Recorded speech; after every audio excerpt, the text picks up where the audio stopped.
We are live, Governor. Great. Well, good afternoon, everyone. I'd like to convene the emergency board and call the meeting to order. Materials to follow along for this meeting may be found online at aoa.vermont.gov/revenue.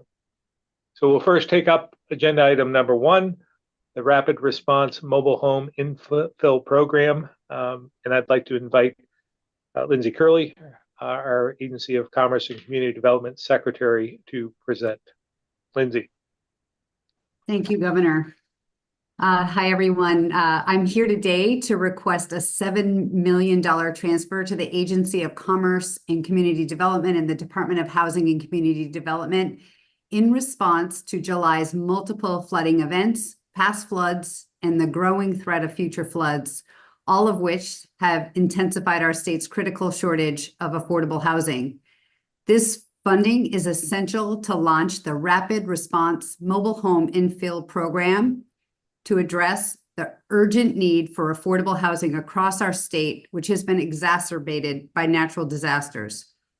In 2023, 44 mobile homes were condemned, and preliminary data for 2024 shows that 21 homes have been destroyed in our state and more than 100 severely damaged. The loss of those homes is devastating for homeowners and renters, and the loss of those units only contributes to Vermont's housing crisis, which has been building for decades. As a result, a cross-agency collaboration, which I'll refer to as the Mobile Home Unit Task Team, has been established.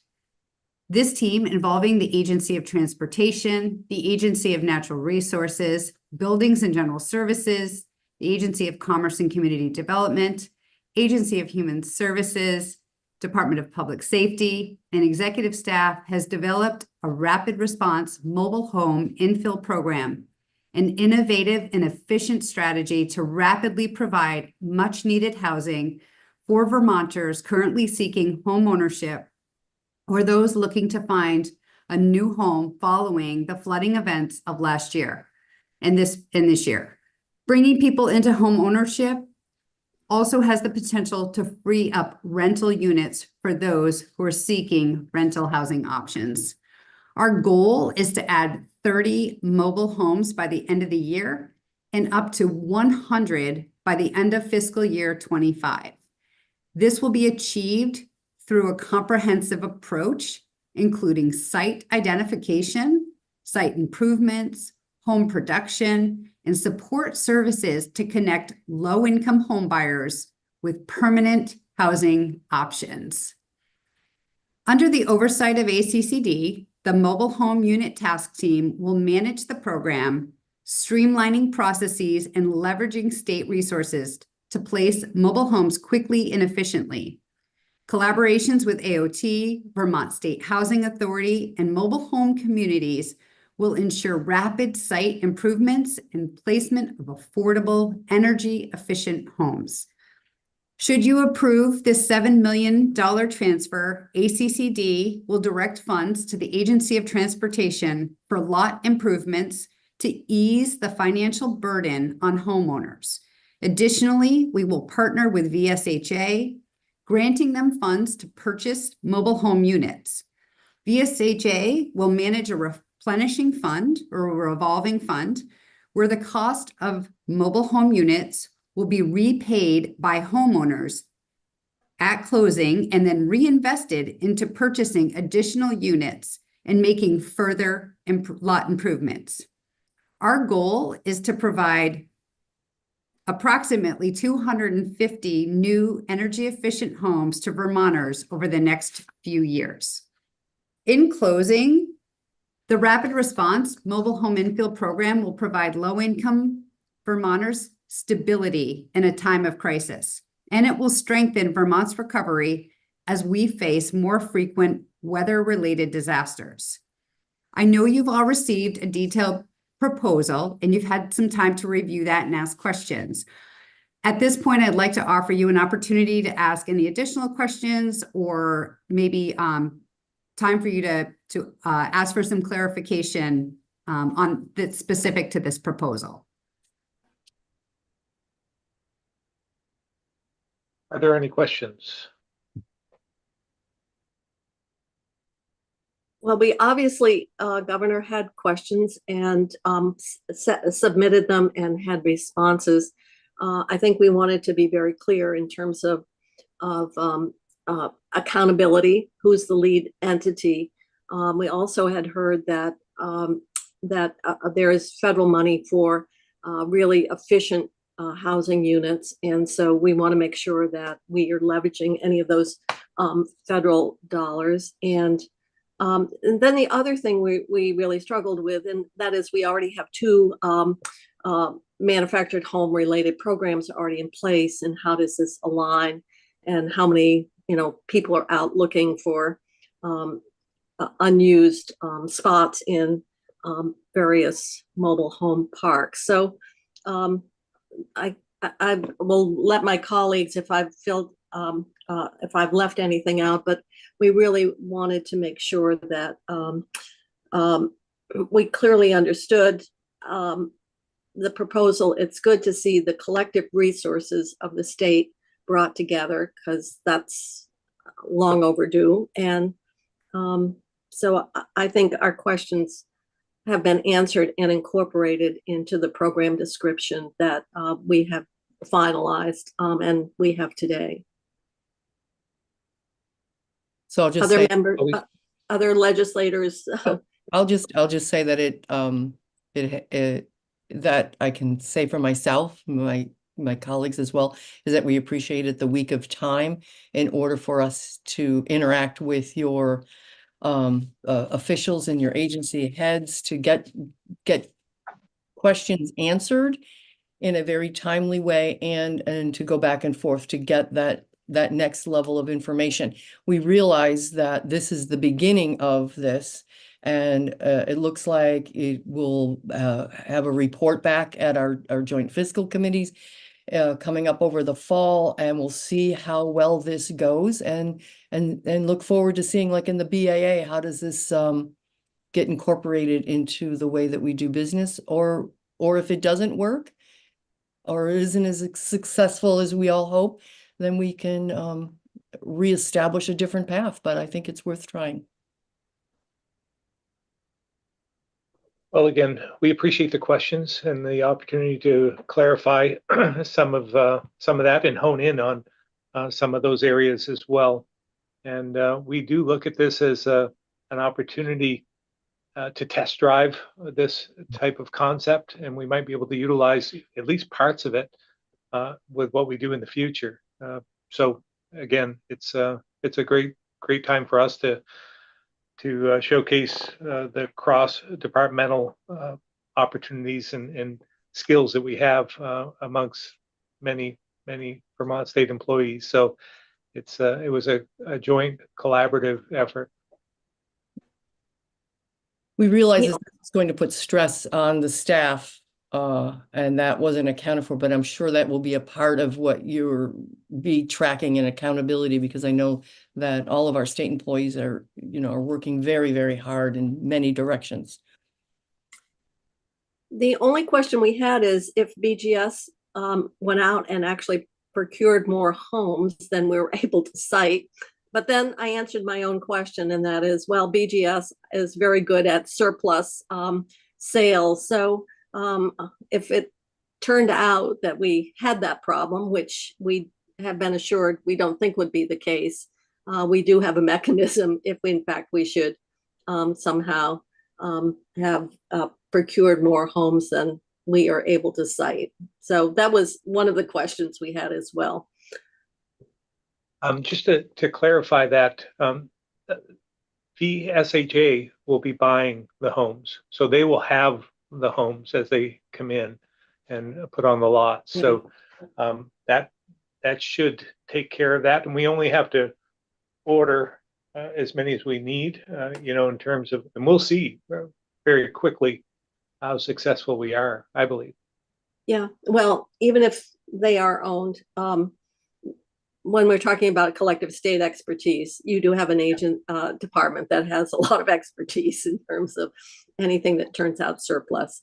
The other feedback that we got, and that's why we're wondering how this will work out, and that is the difficulty of securing mortgages for manufactured homes. And that, in fact, is something that is beyond sort of state of Vermont departmental or agency control. But that was another question that was raised, or concern that was raised, simply based on the experience of securing. And I think Senator Cummings certainly is very familiar with that from her days in real estate.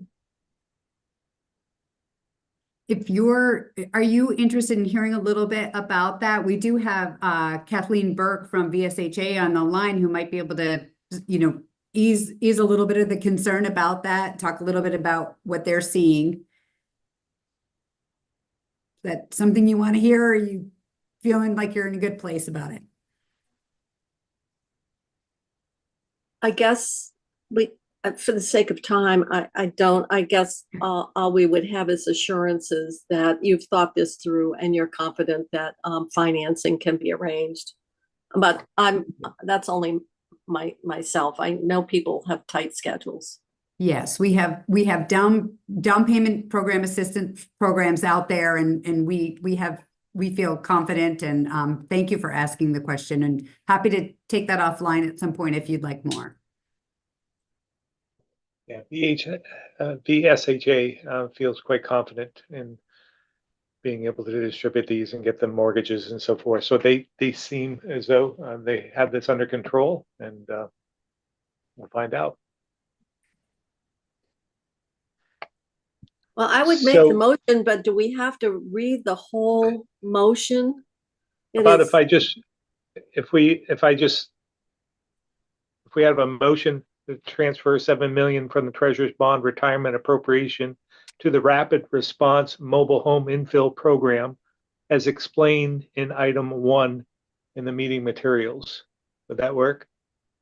It certainly would for me. So I make that motion. That's nice. Your second. I would second that, and I had practiced it. Well, thank you. Is there any further discussion? All those in favor signify or put your hands up, I guess. What do you usually do? Both. That's an aye. Okay, great. Aye. Thank you. All those opposed? I don't believe there's any. Thank you. We'll move on to agenda item number 2, the Business Emergency Gap Assistance Program, BGAP. And I'd like to invite Joan Goldstein, the Department of Economic Development Commissioner, to present. Thanks very much, Governor, and good afternoon, members of the Executive Emergency Board. The requested funding today is $7 million to the Agency of Commerce and Community Development, Department of Economic Development, the purpose of which is to provide relief to businesses, farms, and nonprofit applicants that sustained damage from the 2024 flooding events. Preliminary damage assessments have identified significant damage. Over 330 businesses now have already reported the damage to the 211 reporting system. The eligibility will be that these applicants need to use the funds to restore, reopen, bring employees back to work in Vermont locations as soon as possible. The physical damage includes real estate, leasehold improvements, inventory, crops, furniture, and equipment. The way we'll work this would be 30% of net uncovered damages, which is similar to the first round of BGAP last year. It'll be made to cover the unmet need after subtracting any insurance proceeds and other grants or donations used to defray the costs of repairing or replacing the damaged assets. All sectors are eligible. The nonprofits, the only exception would be if they are already eligible for FEMA reimbursements, they would not be eligible for this program. We're proposing to do a ceiling of $100,000 per location impacted, and 10% of the funds would be set aside for awards to Black, Indigenous, and persons of color owned businesses. We will consider these applications on a rolling basis.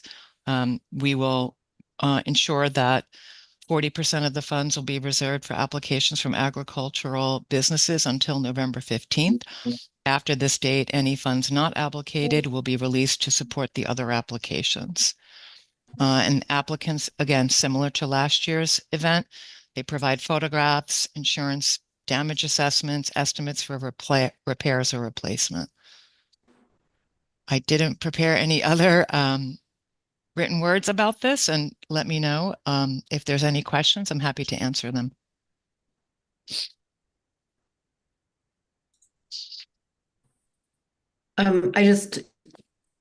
Commissioner Goldstein, I just know that you didn't mention forestry, but I know it was in the supporting materials and in the program documentation. So I Yes, just want to say yes, indeed. out loud for anyone listening and not reading the supporting materials that it's agriculture and forestry. And I appreciate the emphasis on getting folks back to work. And that's sort of the goal of why we're supporting these businesses, and that we're tightening.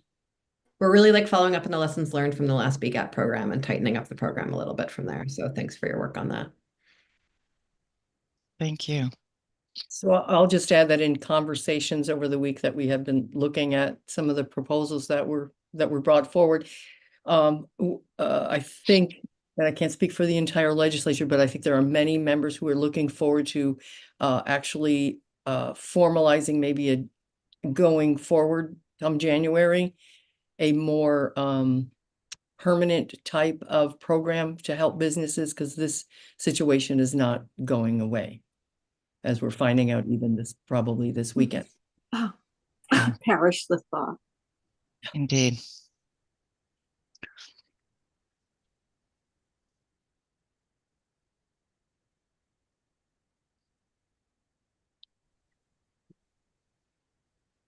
All right, and there were certain reporting requirements as well that is in the motion, I believe, that you had requested. So I think that's all taken care of. September and November. Yep. Any further questions or comments? May I have a motion to transfer $7 million from the Treasurer's Bond retirement appropriation to BGAP as explained in item 2 in the meeting materials? I move. Is there a second? Emily. Thank you. Any further discussion? All those in favor signify by saying aye or raise your Aye. hand. Aye. All those opposed? The ayes have it, and you pass agenda item number 2. Thank you. We'll now move on to agenda item number 3, Emergency Financial Assistance Program for Flood Impacted Vermonters. I'd like to invite June Tierney, Public Service Department Commissioner, to present. Thank you, Governor. Good afternoon, committee members. Commissioner Tierney here from the Public Service Department. This item is about expanding an already existing relief program for flood victims to encompass folks who've been affected this year by flooding as well. By way of background, last year, the Emergency Board approved the transfer of $10 million of a $35 million appropriation in Act 185 back in 2022 to fund the replacement of flood damaged and destroyed appliances. In August of 2023, the department was able to enter into a grant agreement with Efficiency Vermont. And as of September 6, 2023, Efficiency Vermont's been running the residential recovery program. In that program, to date, they've served 253 households of up to 120 of area median income, 93 low-income folks, which is below 80% of area median income, and 160 moderate income folks, which is 80 to 120% AMI. They've provided payments for 409 appliances, space, and water heating equipment. The idea here is not to use new money, but rather to continue to make available the money that you authorized last year and to simply expand the scope of eligibility to folks who've been affected this summer. Of the $10 million that you authorized last year to date, as of June 30, $2,180,000 have been spent. We've not yet received invoices for July, but I think it's a safe bet to say that there will be money available for these purposes. That's what I have.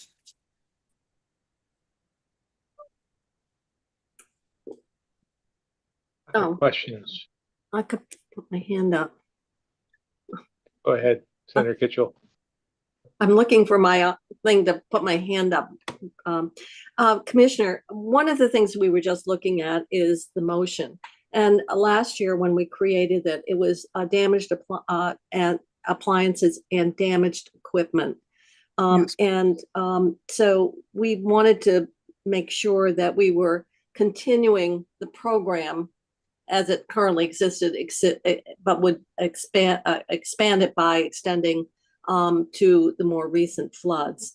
So you mentioned appliances, but I just want to confirm, because we were going to have the motion align with what we approved and what was in the description when we first approved the 10 million. So is that I just want to confirm that is you don't see any problems with that. I certainly don't. That's an oversight, Senator Kitchell. It was intended to be completely congruent with what was done last summer. Okay, thank you very much. Absolutely. Any other questions? Um, Rep. Kornheiser. Commissioner, thank you. Sorry for the Zoom delay. Commissioner, we were having a conversation about the fact that the electric work that might be required to replace some of these appliances or systems is covered by another program. And I wondered if you could just take like 30 seconds to tell us about that and how Vermonters might access that and how it might integrate with this program so people aren't, hunting through the internet to get their needs met. Yeah, I don't want to overstate this, Representative Kornheiser. That's a very astute observation. I have with me Kelly Launder of my office, who might be able to speak to this more. But what you're talking about is the cost of upgrading panels and the like. And there indeed was an appropriation for that. And my understanding is that that program is still shaping up. There have been staffing issues with recruiting folks for it. But I hope Ms. Launder is able to tell me that, in fact, my own knowledge is out of date. And I'm sorry, you're not Ms. Launder, you're Director Launder. So go ahead. Thank you, June. Hi, everyone. Yes, of course, my dog's going to start barking at this moment. Wonderful. That is correct that there is the those monies for electrical panel upgrades available, and they actually have provided those to flood recovery already. So they already have tapped into both those funds as well as the switch and save funds for heat pump water heaters. So they have provided those for some of the flood projects that they were funding with the other flood recovery monies. And Director Launder has now reminded me that I have a tendency to conflate what she just said with our grid modernization program, Representative Kornheiser. So if you would kindly disregard everything I said at the top, which is what people should do anyway, you'll be in the right place.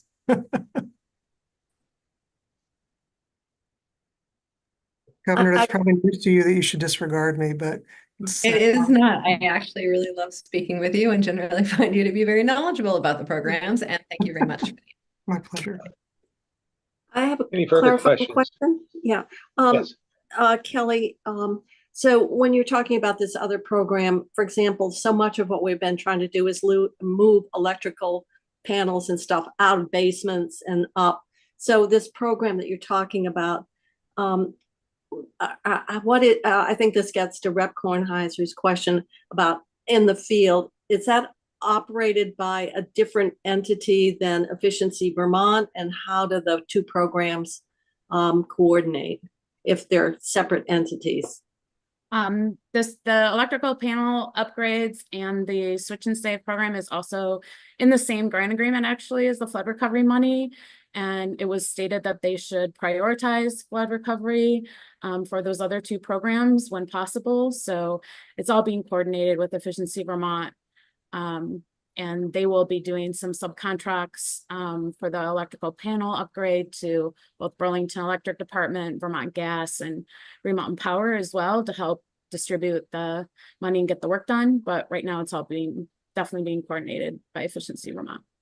Okay, thank you. Sure. Further questions? I'm wondering if we, I'm looking at you, Senator Kitchell, but want to make sure that we get this one right with your any additions or modifications, because I'm not sure if it is the same in some of the materials for item 3. Has it been changed at all? We've added destroyed appliances and other equipment. That's all we did. Okay. And I if believe we- that has been sent out. I have it up in front of me and can read it aloud if that's helpful.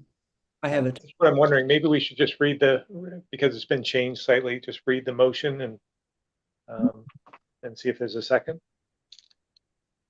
In recognition of the 2024 flooding events in Vermont, motion is made to amend the Emergency Financial Assistance Program for flood-impacted Vermonters created at the July 31st, 2023 Emergency Board meeting by expanding the scope of the program to include replacement of flood-damaged and destroyed appliances and equipment for Vermont households impacted by the Vermont 2024 flood events. The Commissioner of Public Service shall report on the amounts and use of funds distributed for replacement of Vermonters' flood-damaged and destroyed appliances at the September and November 2024 joint fiscal committee meetings. So There a it second? includes Oh, go ahead. a second. Is there further discussion? All those in favor, signify by saying aye or raise your hand. Aye. All those opposed? The ayes have it, and you have passed agenda item number 3.